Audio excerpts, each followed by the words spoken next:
All right, so I haven't been live in a long time.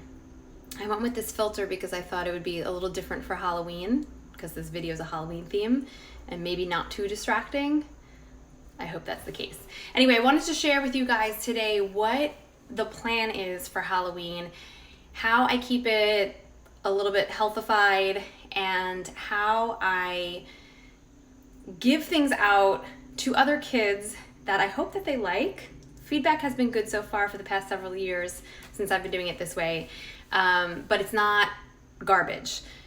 Before I go on, you do you. I'm not judging what you're doing. If you're giving out traditional candy, I don't think there's anything wrong with that. But I just got to a point where I felt like I was being a hypocrite in my own home because we weren't giving this candy and stuff to the kids. So for me to then give it out to other kids and have it in the home, it wasn't working anymore. So for a couple of years, we started giving out like little bags of pretzels, which is why I have this container I'm going to show you in a minute.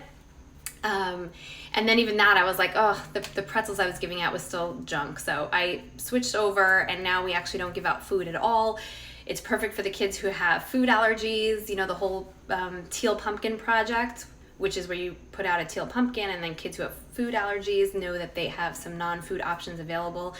That's all we give out, non-food options. So it's kind of awesome because it just streamlines everything, and I basically do it all for free. So I'm going to share that with you in a minute, and I'm also going to tell you what then we give the kids because, you know, we don't totally rain on their parade. We got to make it a fun day with some treats and stuff like that. So let me share. Thank you for joining. All right, so let me start with what we give out. So I always have Halloween in mind all year round. And so my kids are 7 and 5. And a lot of times when you guys probably know, you throw a party, you maybe give out goodie bags, and there's things inside those goodie bags, tattoos, stickers, little bracelets, bookmarks, whatever. The goodie bags themselves could be these little drawstring bags. I do those reusable ones a lot of times. And you never have the amount that you want. Kids don't show up to the party, or you had to buy a quantity of 24, but you only had 20 kids. Like, you know how that goes. So I just save all of that extra stuff. I make sure that my 2 kids get their own versions of whatever it is, and then whatever's extra, I just hold on to. And I hold it in one place, and I keep it with all the Halloween decorations so that when I take out the Halloween decorations the next year, I see what I have on hand. And it's worked out to the point where I think a few years ago I had to buy, like on Amazon or something, I bought a big, a big box of all kinds of like random things to give away for the kids. But since then, we've added so much through all of these birthday parties, or if I buy one thing for one kid and then it comes in a bulk package, I save all the others and just throw them all in this one container, and then that's what we give out for Halloween. And I think it's probably because most houses are still giving out candy and we're the different house. I'm sure if everyone gave out like what we do, it wouldn't be seen as like the cool house on the block anymore, and then the candy house would probably be the cool house. But for the time being, kids are getting candy. When they come to our house and they get to pick through this bag or this box or this bowl, really, it's like these big bowls that we put out, they seem happy, they seem excited, especially the younger kids. So let me show you. Hi everybody. My favorite thing about going live is being able to wave on here. All right, so this is what it looks like. So remember I said a few years ago we were giving out those little bags of Utz pretzels. Got this like at Costco or something, this container of all the pretzels.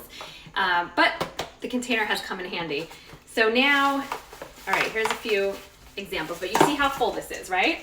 I have not bought anything this year. So here's like some drawstring bags that are probably left over from someone's party. There are stickers, train whistle, tons of tattoos in here, these little masks. I'm not taking everything out, obviously. There's stampers in here. There's like little fun, stupid toys. Pencil, this is like a mermaid pencil. So you get the point, these little bracelets. Okay. What else is in here? Definitely lots of tattoos. That's always a big one. Oh, we've got eye patch. A little pirate eye patch. And a pirate bookmark. All right, so anyway, we don't get a ton of trick-or-treaters, especially the last few years, I noticed. I mean, last year was just whatever, but even before all of that, we still weren't getting a lot of trick-or-treaters. So they'll come and I'll let them pick like several things from that bag. So I get it. I'm sure some of the kids are walking away like so disappointed that we didn't have candy, but they'll just go to the next house and get their candy there. Some other kids really do seem excited by it, and it is a way that I thought it was going to end up costing us so much more money to go that route. But like I said, because I've been holding on to things from parties and stuff, it's been really like most years I'm not buying anything. So that's been really cool. And then what we do for the kids when we go around trick-or-treating, whatever candy we have, we donate to the military. You might think I'm weird, but I actually feel a little funny about doing that because I'm like, I'd rather bake them something a little bit healthier than give them this candy, but that's not possible. So we donate that stuff to the military, and the kids in return will end up getting like a little toy or something that they want, a book, a little something for donating it. So we kind of just, people call it the switch witch. We don't have like a name for it. They just know that they trade in their candy and then they get something that they want in return. But we still want them to be able to have something sweet and have candy. They see all the other kids eating candy. We do have a discussion with them about why they're not having that candy, that we would rather let them have a different type of candy, something with more real ingredients in them. So we always make candy together. So that's another tradition that we have. So usually the day before or so, the kids will help me make candy. We do a freezer fudge, and then we have it on hand for them to have that day and several days after. So I use like these. I'll do like a peanut butter cup in these where I layer chocolate and then nut butter and then chocolate, and then you can just peel this off and you've got like a peanut butter cup. And then in these little molds, I have different ones for different holidays too, but this is just what I could find. We'll do freezer fudge, and then you just pop them out. The only downfall is that they will melt, so you have to keep them in the fridge or the freezer until you're ready to eat them. But for that, and I will try to find the recipe, because I think I've shared it here before, and post it up to my stories later today. But basically a combination of coconut oil, melted, cacao powder, and to sweeten, I'll use either raw honey or maple syrup. That combination, kind of almost in any amount that you think makes sense, is going to work out for you. You don't even need a recipe. You can also add other fun things like crushed nuts or seeds. You could put coarse sea salt on top. That's so good. Nut butters work really well. If you don't want it to taste chocolatey, you can actually take out the cacao powder and make it almost more of like a caramel tasting freezer fudge, and then you just put it in the freezer to set, and it's ready to eat. So good. That's what we do. Here's some of the things. So maple syrup, some raw honey. This is, you can't really see the brand, but this, what brand is this?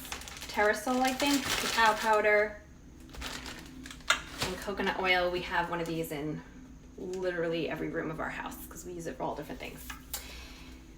They do have some better candies on the market, and when it wouldn't cost me $1,000 to feed all the neighborhood kids that kind of candy, I will probably start buying that for them. But unfortunately, it's super expensive, so we do keep it to special occasions. We don't usually have it on Halloween, like I said, because we've got this tradition of making it ourselves. But for other special occasions or other holidays, we do have this on hand. But just so you know, there's a bunch of them out there. But this is Smart Sweets.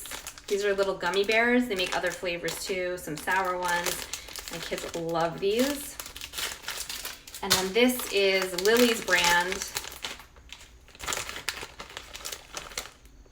Dark chocolate, no sugar added, no gluten, no dairy. They love that too. So let me see if there's any questions here. Let's see. Thank you guys for watching. Yes, having a great day. Very interested in the freezer fudge recipe. Also love the idea of repurposing the goodie bag. Crap, I mean toys. Oh my God, yeah, I know, right? Because what else are you gonna do with that stuff? So I'm trying to think of how else I've gotten all this, because it's not all from goodie bag stuff, but I'm pretty sure there's been times that I've bought things like, the kids want tattoos or something and you get them, but it comes with 40 sheets and you just want to give each kid like one sheet. The other 38 sheets go into this thing. So I keep this pretty handy in the closet, but with all the decorations, and it just goes right in here. And as you can see, I'm actually overgrowing this. So I hope we get a lot of trick-or-treaters this year, because we've got a couple parties coming up that I'm going to be restocking this thing, and so I need to go through my stash here. So this year, if you come to my house, you're probably going to get like 10 things out of that. Does that have sugar alcohol? The Lily's brand. You know what? It might. We do okay with a little sugar alcohol. It doesn't bother our bellies, and I'm okay with a little bit. Yes, it's got erythritol. So yes, it does. Sugar alcohols, but it also has, it's sweetened with stevia too. Stevia extract.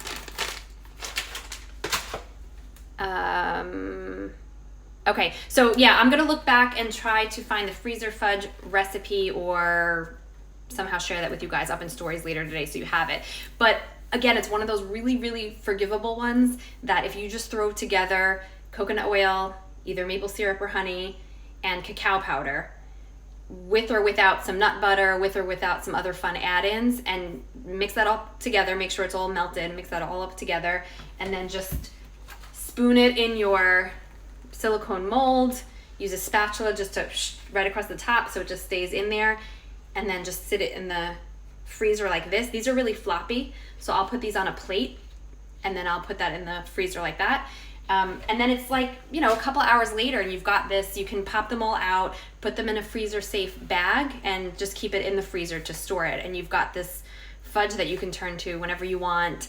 I love having it on hand also from Halloween, like on for a while, because it's the season of, drop by visitors and all kinds of parties and things like that. So if you don't have time to bake, you guys know, or maybe you don't know yet, but I am a very big fan of baking, especially this time of year. My Healthified holiday cookbook is coming back out again soon. I'm so excited. But if you don't have time to bake, because we don't always have time to bake, then you can just go to that stash of candy that you already have in your freezer and pull it out whenever you want, when the kids are asking for dessert or you need a break or whatever. All right, guys, thanks for watching. I'm going to try to post this as an IGTV, so if you didn't catch the beginning or you missed some of it, it will be there for you to see. Hope you have a great day.